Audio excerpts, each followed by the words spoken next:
Hi, it's Kimbun. There's been more development for the Workers' Party on the slate of candidates in GE2025. And the more I think about it, the WP is clearly going for a rock, paper, scissors strategy. So many of the new candidates appear to be direct counterweights to the PAP potential lineup, and we're going to be looking for some of these face-offs and how they will play out in East Coast and Tampines GRCs. But let's first take a look from a bird's eye view of the Workers' Party candidate strategy. I have made it clear, I believe, two member seminars ago from the party perspective, that one-third of the House should at least be in opposition hands. Now, the journey to get there will, of course, be a difficult one. And we will have to persuade Singaporeans of the importance of a balanced parliament.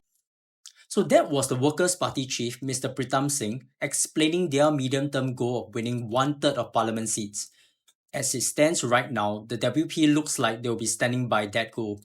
From what we see on the ground, they could be contesting in Aljunied, Sengkang, Punggol, East Coast, Marine Parade Braddell Heights, Tampines, and Pasir Ris Changi. And let's not forget there's Hougang, Tampines, Changkat, and Jalan Kayu SMCs. So that's a total of 35 seats.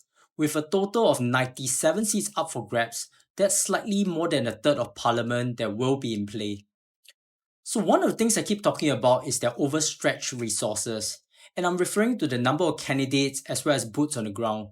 But with this recent introduction of candidates, I'm starting to think that the WP may not actually have a problem there, which appears to be a stark contrast with the PAP. And of course, I'm just basing this off how PM Wong spoke about PAP's recent recruitment efforts, and you can catch that in another video in the links if you're interested. So this wide net as cast by the WP seems to be rather spray and pray in the East, but I think there's actually a method to the madness, because this strategy creates diversification and insurance for the party. Think about it, the biggest fear is a repeat of the mistakes of the past, placing bets on too few eggs only to find them rotten. So by diversifying across many GRCs and SMCs, they stand a higher chance of finding the good eggs. And more importantly, even losing candidates gain experience that will set the WP up for success in future election cycles. And I'll use a PAP analogy. Look at current MacPherson SMC MP, Miss Ting Pei Ling. I think, to be frank, and I've been frank with Ting Pei Ling, and she had also been discussing with me, Ting Pei Ling, of course, was a factor as well. Rightly or wrongly, she has been given a negative image from the very start. So Miss Ting went from Miss Kate Spade in GE 2011, got called out by Senior Minister Goh Chok Tong to win a supernova in GE 2020 with a almost 72% mandate. Alright, let's dig into these new WP candidates and how they could impact this GE 2025. So the WP is straight up recruiting from Harvard these days, so we might as well start talking about that first. So in another video, I covered Mr. Harpreet Singh, who is an Harvard-educated lawyer with all sorts of credentials, working for the best law firms domestically and internationally. On top of that, he is a senior counsel. And you know who else are senior counsels on Team PAP? So Home Affairs and Law Minister K. Shanmugam from Nee Soon GRC is one of them. However, it is unlikely that these two will cross paths in this election. But if Mr. Harpreet does successfully become an MP, their crossing in Parliament will be one to watch. The more likely upcoming battle will be with Culture, Community and Youth Minister Edwin Tong, who spent almost all his career with Allen and Glenhill, one of the largest law firms in Singapore, and he was appointed as senior counsel in 2015.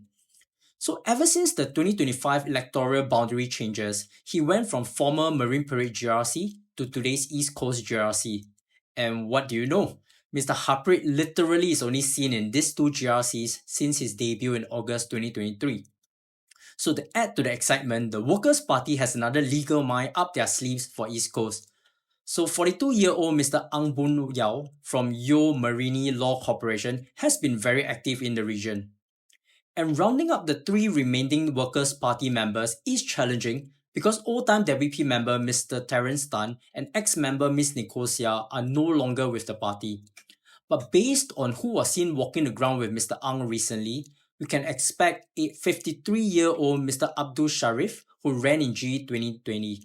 He is popular with the voters for his blue-collar work experiences, doing jobs like bus driver, relief taxi driver, security guard, and even an undertaker. And 42-year-old Mr. Kenneth Fu, who also comes from a blue-collar background and currently Deputy Director of the Singapore Cancer Society. And the last member is anyone's guess at this point. So with Minister Tong's perceived dip in popularity due to his handling of the Committee of Privileges hearings and alleged cold shoulders from residents during his recent walkabouts, these are weaknesses that could be exploited by the WP team of lawyers and blue-collar heroes. So personally, I can't wait to see this fight involving the two senior counsels, or what we can dub the battle of Mr. Concert versus Mr. Harvard. In fact, if DPM Heng Swee Keat is also involved, even more exciting. So next we have 37-year-old Mr. Michael Teng. He graduated from NYU with a bachelor's in economics and international business, then went to Harvard Kennedy School for a master's in public policy. So during that time, he was also editor-in-chief of Singapore Policy Journal, a student journal that analysed Singapore policies. And after graduation, he joined the Big Three in management consulting at the Boston Consulting Group, or BCG, before co-founding a startup called Snowdrop. And not only is the Workers' Party recruiting straight from Harvard, they appear to be doing the same with BCG. There is another ex-BCG consultant, 33-year-old Adrian Low, who is now in a global fintech company. Like Mr. Ting, he has good academics, graduating with an MBA from INSEAD, and also graduated third in class from the University College London's Law School.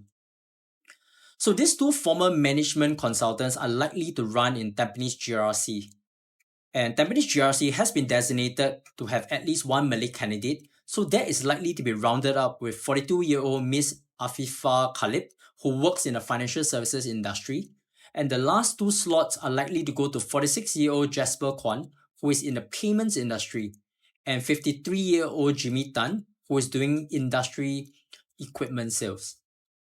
So on PAP's side, the incumbent team is anchored by Social and Family Development Minister Masagos. So with the exception of Senior Parliament Secretary for Sustainability and the Environment and Transport, Mr. Baey Yam Keng, the incumbent MPs all seem to have some form of baggage. So Dr. Koh Po Kun, who has been jokingly called the son of Pongo after his claim of affinity to Pongo East in the 2013 by-election, after his loss, he was perceived to have abandoned Pongo for Ang Mo Kio in GE2015 before going off to Tampines in GE2020. Then we have Ms. Cheng Li Hui, whom all of you must know by now resigned in 2023 due to an extramarital affair with ex-speaker Mr. Tan Chuan Jin. Then we have Mr. Desmond Chu that I discussed extensively in another video that I have in the links if you want to get caught up. Let's just say that he has some explaining to do about the Allianz NTUC income saga in 2024 as the Assistant Secretary General of NTUC. The good news for the Tampines GRC team is that Mr. Chu is likely to stand at the new Tampines Changkat SMC, so that's one less baggage to worry about. That does, however, leave them with two slots to fill. So PAP recently unveiled 43-year-old Dr. Charlene Chan, who is an assistant professor of marketing at NTU.